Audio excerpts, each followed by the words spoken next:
Bro, yang ini IRR-nya 30% setahun dan yang ini 66% setahun. Masuk yuk. Sebuah diskusi long distance dari kota kecil di California, Carmel, yang kebetulan seorang sahabat lagi mengantar putrinya untuk sekolah di UC Berkeley, kampus kenamaan di wilayah Teluk. Mereka berada di sana sedang berdiskusi peluang bisnis bertiga yang WA call saya di tengah diskusi mereka. Di mana kemarin dia melaporkan bahwa dia bertemu dengan banyak pengusaha Indonesia yang semua usahanya di Indonesia sudah autopilot memilih tinggal sementara di masa pandemi di Amerika karena merasa sistem kesehatan di Amerika terbaik. Konglo KW1 ini memang banyak yang menganggap apa yang terjadi setahun terakhir di Indonesia sebagai ketidaknyamanan dalam tanda petik untuk tinggal di Indonesia, yang mana sebagian dari mereka menganggap kebijakan keuangan dan ekonomi pejabat negara tidak pro pengusaha, juga strategi kesehatan selalu berubah-ubah menakutkan mereka. Ya, melipir aja mereka ke negara Paman Sam sebagai negara kedua terbanyak orang Indonesia kaya memilih break sebentar untuk numpang hidup setelah negara Singapura. Singapura masih yang terbanyak. Mereka semua baik yang di Singapura maupun yang di Amerika sangat update dengan berita tanah air, namun tetap fokus cari cuan yang gampang. Mereka melihat lazy money lagi terjadi di Amerika, yaitu taruh duit bermalas-malasan berinvestasi di berbagai bidang, semuanya lagi mudah dan menguntungkan. Di sanalah mereka nongkrong. Bener deh, kata mereka, kalau kita mau dapat cuan yang besar ya follow the money, ya ke Amerika sekarang. Maka ketika 3 orang sahabat lagi diskusi, yaitu mereka orang Indonesia yang lagi neduh di Amerika tersebut, menawari peluang tersebut ke saya. Semangat saya yang hampir lesu gara-gara nungguin PPKM menjadi nyala kembali mendengar informasi mereka tersebut. Sungguh, menunggu ketidakpastian dengan strategi mingguan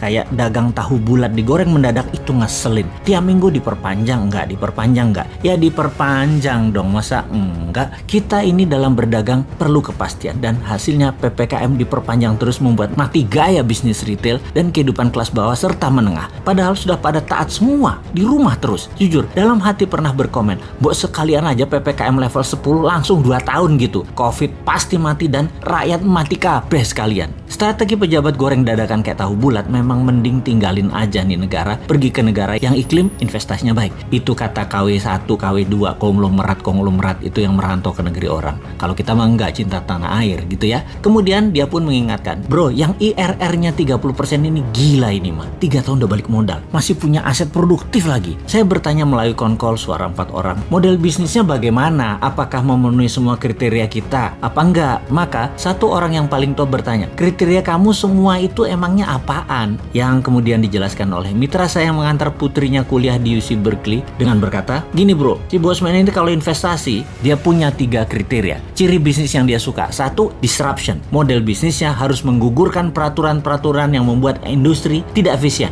Jadi kayak melawan regulator lah gitu. Seperti Gojek misalnya. Dia tidak menggaji tukang ojek. Bahkan kendaraan roda 2 itu melanggar hukum karena kendaraan roda 2 bukan kendaraan niaga atau komersial. Dan tapi Gojek lancar-lancar aja tuh gitu. Itu melanggar padahal secara peraturan, tapi itulah disruption. Gokar misalnya, tidak ada izin taksi. GoFood nggak punya izin resto. OVO nggak punya izin bank. Halodoc nggak pakai izin farmasi dan rumah sakit. Airbnb nggak pakai izin hotel dan lain sebagainya. Kemudian nomor 2, scalability to the extreme. Bangun sistem termasuk jaringan secara cepat agar segera tercapai economic of scale sebagai tembok penahan barrier to entry para pesaing yang mencoba masuk. Yang ketiga, mempunyai ekosistem industri baru, cara baru, jaringan baru yang menghancurkan yang lama yang tidak efisien. Yang dijawab olehnya, "Kena itu mah semua untuk beberapa bisnis yang gue tawarin masuk. Jadi kapan lo mau join? Gue kirim formnya ya." Klik. Telepon gratisan WA pun terputus.